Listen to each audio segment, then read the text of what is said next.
Saya mau menikah dalam waktu dekat ini, Ustadz. Tapi saya punya kecemasan dan ketakutan. Takut rumah tangga banyak masalah, takut mendidik anak, dan lain-lain sebagainya, Ustadz. Bagaimana cara kita mengatasi kecemasan ini?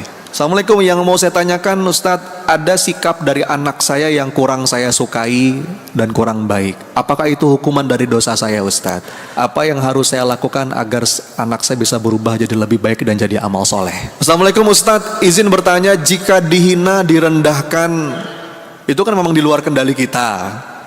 Lantas bagaimana kita meredam sakit hati itu, Ustadz? Karena memang faktanya. Assalamualaikum, Ustadz, izin bertanya, saat ini saya sedang punya kecemasan. Saya mau menikah dalam waktu dekat ini, Ustadz. Tapi saya punya kecemasan dan ketakutan. Takut rumah tangga banyak masalah,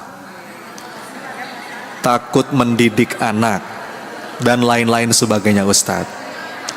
Bagaimana cara kita mengatasi kecemasan ini? Rumah tangga banyak masalah, Bu?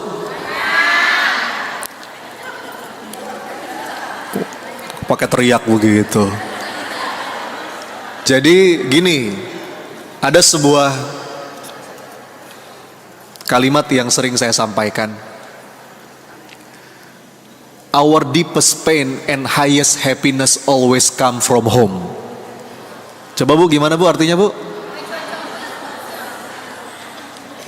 Memang penderitaan terdalam itu bisa datang dari keluarga, tapi juga kebahagiaan tertinggi datang dari keluarga. Setuju?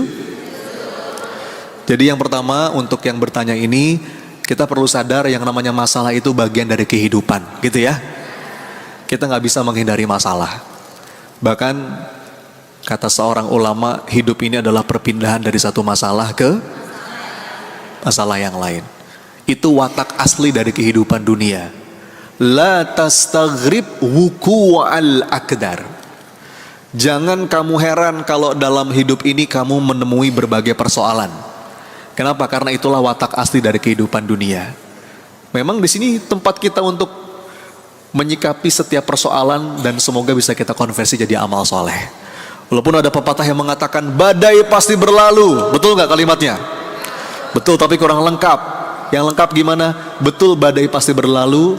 Tapi selama kita masih hidup, begitu satu badai berlalu, nanti ada badai yang lain. Ini wajah-wajah pengalaman semua kan? Makanya, jadi saya kunci dengan sebuah kalimat begini.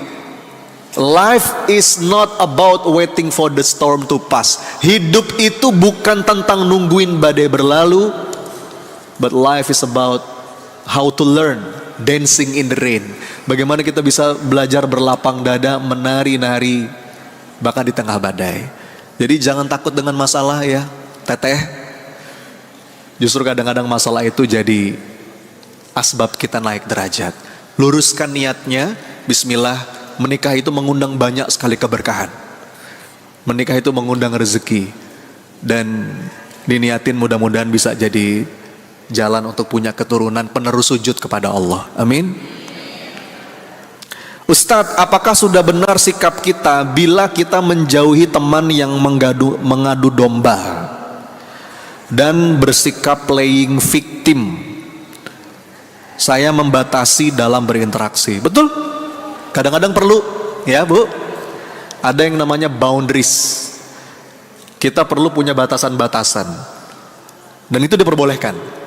Ya, kalau kita rasa dengan berinteraksi terlalu sering itu malah membawa mudorot, ya, kita boleh diperbolehkan menjaga jarak, batasan, dengan niat buat jaga hati, buat recovery jiwa, supaya nggak jadi kemudorotan.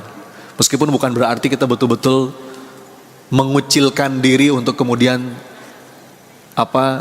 tidak berinteraksi dengan manusia yang lain. Jadi diperbolehkan insya Allah.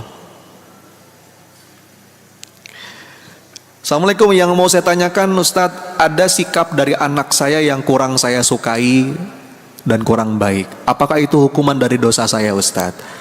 Apa yang harus saya lakukan agar anak saya bisa berubah jadi lebih baik dan jadi amal soleh? Yang perlu dilakukan, yang pertama fokus mengubah diri, yang kedua fokus dalam kendali, yang ketiga apa tadi? Tadi ya. Jadi gini, ini bagus Bu. Orang-orang beriman itu kalau ngelihat sesuatu yang gak nyaman, itu langsung nunjuk dirinya. Itu bagus. Ya, bahkan para salafus soleh itu Bu, jangankan ngelihat anak, mereka mengajarkan sekedar ngelihat tikus yang mengganggu di rumah, ngelihat kecoa yang mengganggu di rumah, itu langsung ingat apa? Ya Allah, ini diundang oleh dosaku. Apalagi ngelihat anak. Jadi itu bagus Bu. Selama kita tidak terjebak dalam perasaan bersalah yang akhirnya malah mengutuk diri. Nah itu yang gak boleh.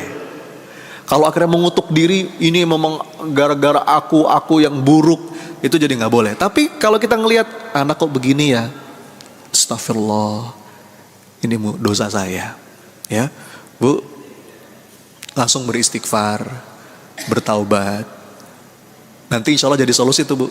Jadi sudah, sebagaimana yang tadi saya sampaikan di awal, kalau kita pengen mengubah siapapun, termasuk mengubah anak, ada waktunya kita memberikan nasihat. Tapi ada waktunya kita memulai dari diri. Dan tadi ya, doa seorang ibu itu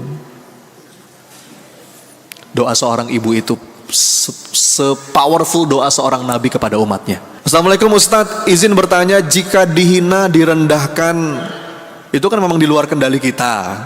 Lantas bagaimana kita meredam sakit hati itu Ustadz? Karena memang faktanya sakit hati. Gini Bu, kita perlu punya kesadaran. Coba Bapak Ibu dengerin deh. Ada orang menghina kita, ada orang ngomong jelek tentang kita, menjelek-jelekan kita. Nih tipsnya ya.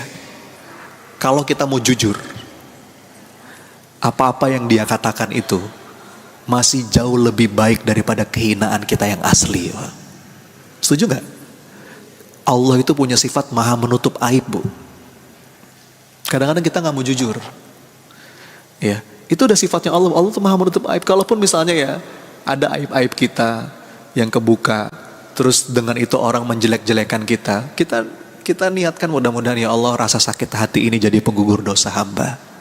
Dan itu tuh masih jauh lebih baik sebenarnya. Misalnya saya dihina, Ustadz Sony banyak ngomong. Alhamdulillah ya Allah, dia cuma tahu saya banyak omong, dia nggak tahu saya banyak utang, banyak masalah. Kita akan jauh lebih ringan Bu kalau begitu. Sakit hati wajar, itu manusiawi. Allow yourself to be human. Jangan disangkal, nggak apa-apa ya Allah. Tinggal adukan kepada Allah. Itu meredam banget Bu. Mengadu kepada Allah itu penyembuh bagi jiwa yang hampa, pikiran yang bimbang, dan hati yang terluka. Ya Bu ya. Boleh gak kita ngadu kepada manusia? Boleh gak? Boleh selama orang yang tepat. Bukan mengadu ke semua orang. Kadang-kadang ada di antara kita yang sukanya tuh mengumumkan kepada seluruh dunia. Enggak, kita kalaupun kita mau ngadu kepada orang yang tepat, yang memang mau nyari solusi, bisa menentramkan, menenangkan, itu boleh. Bu, kalau kepada manusia kita gak usah menunjukkan kesusahan kita. Ya Bu ya. Ibu tahu nggak, sebaik-baik flexingnya orang beriman, sebaik-baik flexingnya orang beriman itu orang menyangka kita bahagia, padahal di belakang kita juga punya kesedihan. Orang menyangka kita berkecukupan, padahal di belakang kita juga punya kekurangan. Itu flexingnya orang beriman. Kalau di depan manusia nggak perlu kita menampakkan. Kalau kita mau menampakkan di hadapan Allah saja. Ya, masih ingat nggak? Ini pernah saya bahas. Orang-orang beriman itu menangis dan mengemis ke langit, tapi bermanis di bumi. Coba diulang gimana? Menangis dan mengemis ke langit, tapi bermanis di bumi. Para sahabat juga sama Bu, ada masalah, ada sakit hati, ada luka, lalu dia tumpahkan di atas sajadah. Lalu akhirnya setelah tumpah, berhadapan dengan manusia, gak bersisa kecuali wajah yang cerah ceria. Gitu ya Bu. Salah satu tips dari saya untuk meredam segala luka itu adalah mengadu kepada Allah dan menyibukkan diri dalam amal soleh. Nah, kalau lagi sakit hati jangan ngurung diri di kamar. Sibukkan diri dengan amal soleh. Itu juga obat penyembuh, insya Allah. Ya Bu ya. Bagi Bapak Ibu yang kepengen lebih detail bahasannya, silahkan follow, subscribe YouTube saya. Ya, jangan lupa subscribe, like, and share. Saya sudah cukup banyak membahas tentang bahasan seputar ini. Ya, kalau di TikTok, kalau di Instagram kan video-video pendek ya Bu. Kalau mau yang lebih panjang itu di YouTube. Insya Allah mudah-mudahan apa yang ibu-ibu tanyakan terjawab.